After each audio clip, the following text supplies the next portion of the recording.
Do you know your constitutional rights?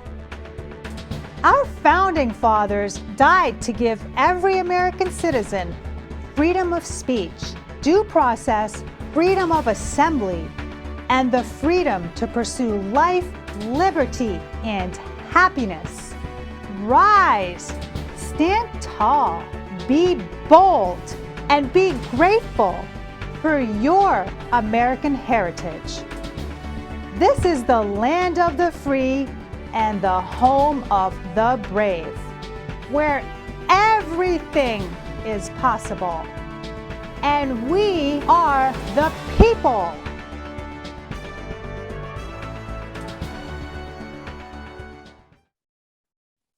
Welcome to We the People. Kellyanne Wolfe is the CEO of the Canadian Democratic Defense Association. She is also the executive director of 150 grassroots organizations across Canada and the lead liaison for the Line Canada. She comes from the Harvard of the North, U of T, and lives in Toronto. She is also a clinical psychologist with a master's degree in political science and social engineering.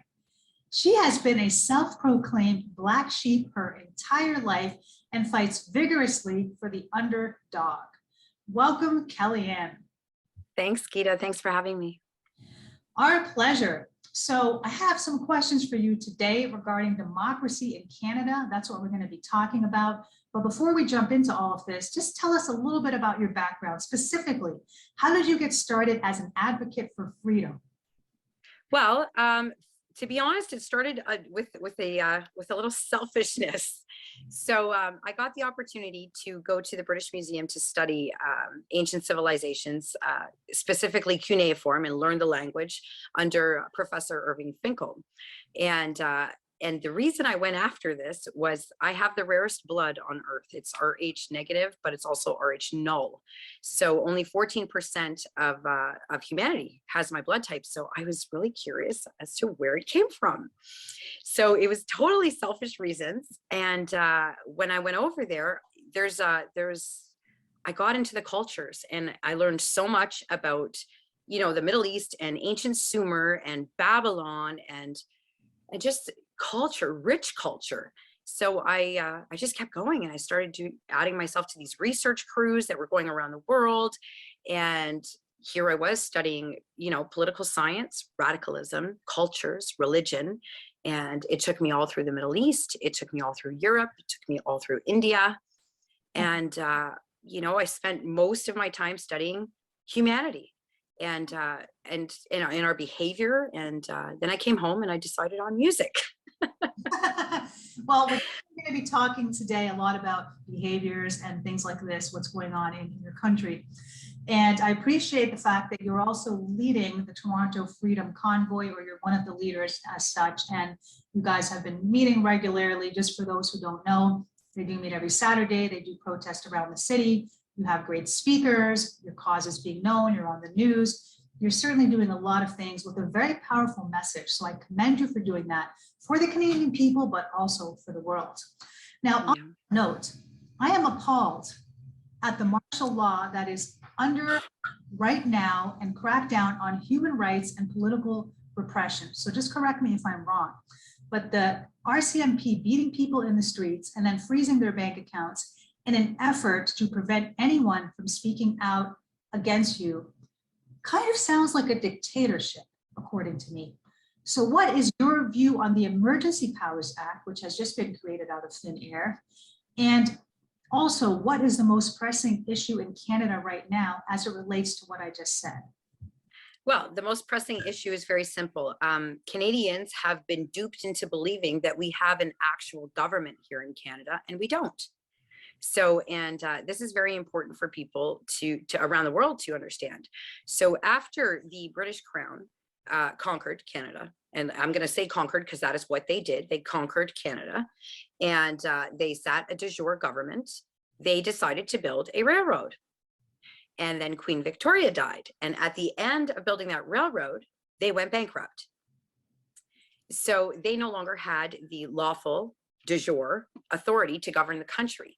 And rather than losing, their grip on the power of the population at the time, They chose to lie to the population and say that they were confederating, when in fact what they did was consolidate their corporations.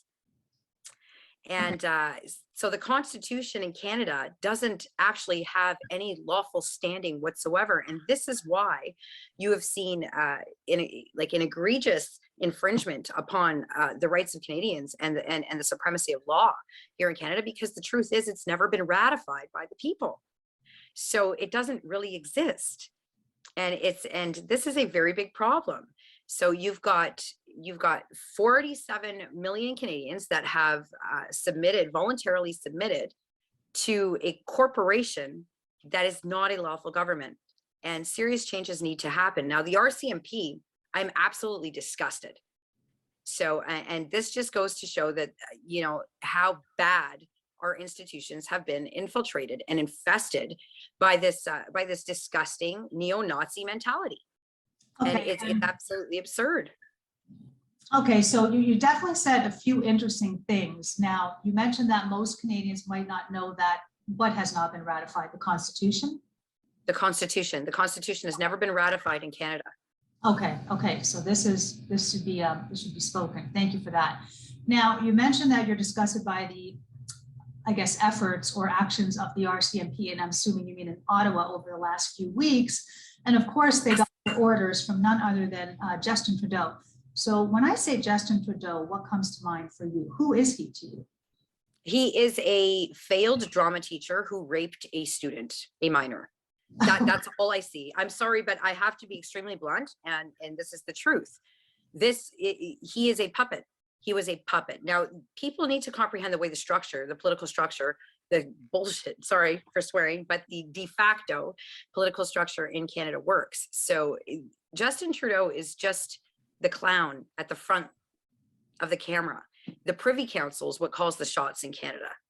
So, and the political parties, they swear an oath to the Privy Council, not the people. And they represent their own partisan constitutions, not the one that's supposed to represent the people. So I think it's absolutely absurd that the population continues to participate in a system that doesn't even serve them. Right, and you know, we see that a lot in the US as well. There are people who are participating and voting for a system that's actually a backlash against them. So it's cognitive dissonance, where you're actually doing that thing that is not good for you, or continuing to smoke a cigarette. So this is very interesting. Now, again, coming back to Justin Trudeau, according to you, what has he violated with his response to the Ottawa Freedom Truckers? Well, first of all, he has no comprehension whatsoever of law. So from the first day he took office, he violated Section 83 of the Criminal Code of Canada. So and committed domestic terrorism, as no politician, according to this section in our criminal code, who holds a seat in Parliament, should ever endorse, incite, enforce, support, or otherwise any ideology upon the people. Where Justin Trudeau, on his first day of office, ideologically chose his caucus based on sexual equality, which is ideological. Okay. So right then and there, everybody kind of pulled back and was like, what? This guy has no comprehension of law at all. And it just kept going from there. You've got the SNC-Lavalin scandal, you've got the racism, you've got blackface, you've got him with his cultural appropriation nonsense in India. You know, he's been nothing but an embarrassment to everybody in this country. Look what happened with Omar Khadr.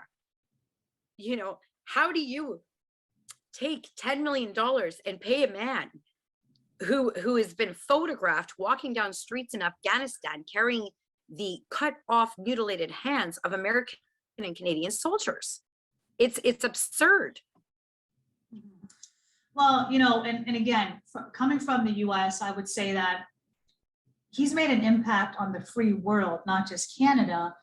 But I would say at this point, maybe his views towards democracy might be questionable. And I pray that he would be led to do the right thing for the Canadian people. And on that note, I just want to kind of talk a little bit now about the truck drivers, or the freedom protesters in Ottawa, who have now gone home. And I just have a message for them that you are well respected across the world, and what you have done, we've never seen before in history. So this has been the longest standing protest in a generation.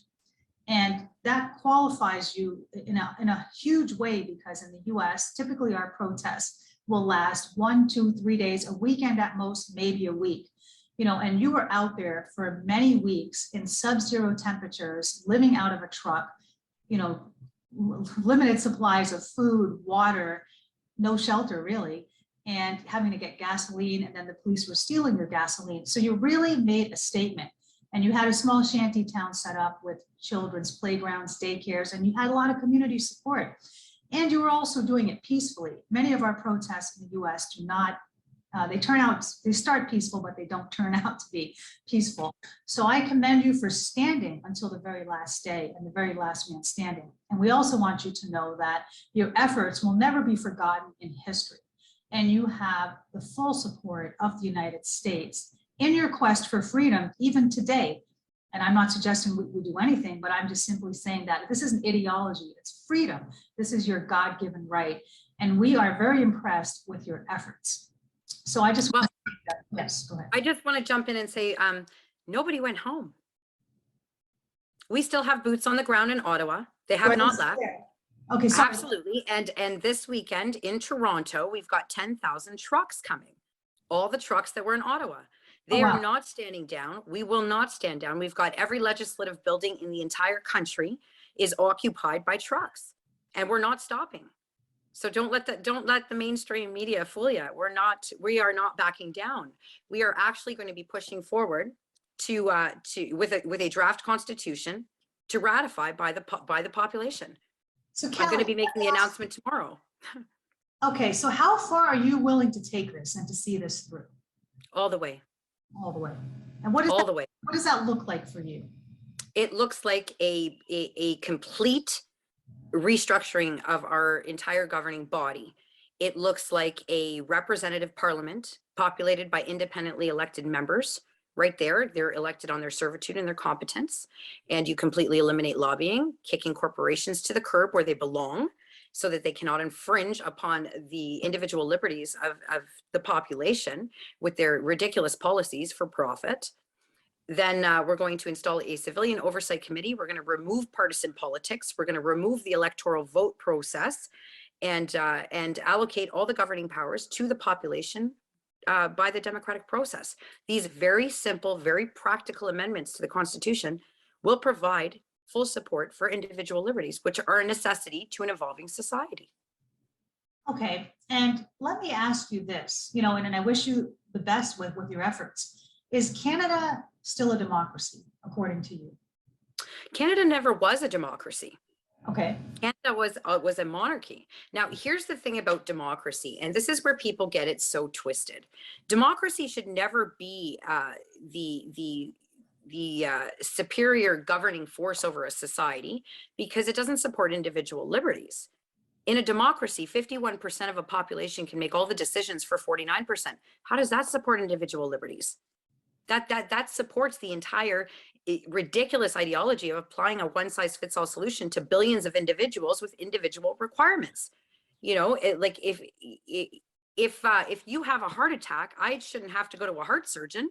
I shouldn't have to take heart medication. There's differences in us. And this is why the entire vaccine mandate was absolutely absurd and dangerous to begin with. It should have been a national security threat to every country around the world. But this is what happens when you will sell lives for profit. So are you saying the vaccine was more or less for a profit, or in your opinion that you're not for the vaccine mandates? Absolutely not. And I'm not anti-vax. Let me make this very clear. I'm anti-poison. Okay. So I don't believe that anybody has the right to experiment on humanity for profit. And it sounds like you're also advocating a freedom of choice here, medical freedom. Well, listen, I like our teams, the networks that I work with and the organizations that I work with in Canada, they represent over 360,000 frontline nurses that have lost their jobs for standing up against this nonsense. And the ones that are still working in the long-term care facilities, we have just found out over the last couple of days, the accelerated results that are coming in from seniors that are now being diagnosed with full-blown AIDS. that have gotten those injections is disgusting. Okay, wow. Well, yeah, it's, you know, again, I just encourage people to do a little bit of research for themselves. Yeah. And we'll talk more about that. Does Canada allow peaceful protests? Do you have the right to peacefully protest in Canada? Well, I can tell you this much. In the last 2 years, we have been protesting in every city across the country. I've personally traveled across Canada 19 times since January 2021. I've been put in handcuffs 58 times. However, I only have 4 common nuisance charges, 16 breaches. So yes, yeah, nobody can infringe upon your God-given birthrights. And here's the thing. So the Bill of Rights in Canada, was implemented by John Diefenbaker back right at the end of World War II. Now, the reason why he brought forth the Bill of Rights, now the Bill of Rights, you have to comprehend something, is not a piece of legislation that can be passed. It's derived from the Universal Code of Human Rights, and which we later have recognized as the Universal Declaration of Human Rights. Okay, now these are your inalienable rights. No one can take them from you. The only way that they can be infringed upon lawfully is for you to voluntarily submit them.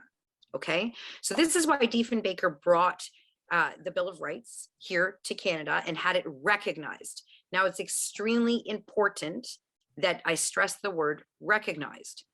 So words are everything when it comes to a civilized society, because it's the words that we use that define the laws that keep the peace amongst a vast array of individuals. So if a law is not clearly defined, it is not a law. And this is very important for people to comprehend. Legislation is not law. It's what's called a de facto law. And if anybody can look this up right now in a legal dictionary, the definition of de facto means to practice or act in the like thereof.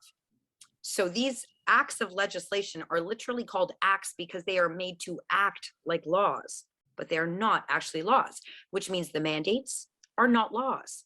And this is why United Noncompliance works, and you can protest and you do not have to oblige as long as you hold your ground. They will threaten you. They will put out the biggest marketing campaign. They will try to guilt you into it. They will try to scare you into it. But ultimately, you have the right to just say no. Okay, so you're not backing down, and you're willing to fight till the end. Sounds like for freedom and for the government to represent the people. So in other words, taxation without representation is something that you will not accept. Okay. No. All right, well, do you have a final word or message for the Canadian people at this time in closing? Yes, absolutely. You have to remember to define your principles. You cannot assert to stand for freedom while you simultaneously oppress anybody else from their own freedom. So define it. What is freedom? It is your individual liberty, your right to disagree, your right to believe in whatever you want, your right to be whoever you want, and to access every opportunity in full abundance. As long as you don't infringe upon the life, liberty, security, or property of another, you should be able to do whatever you want. That is what freedom is. Comprehend the principle and then stand on it, and stand on it with courage. Okay, very well said. Thank you. Well, Thank you so much for coming on. I wish you the best in all of your efforts in pursuing your goals. And I appreciate you just speaking your heart out today on what's important to Canada. And I just wish the country of Canada well and for a good, prosperous future. Thank you. Kellyanne Wolfe. Thanks, Gita. Bye, everybody.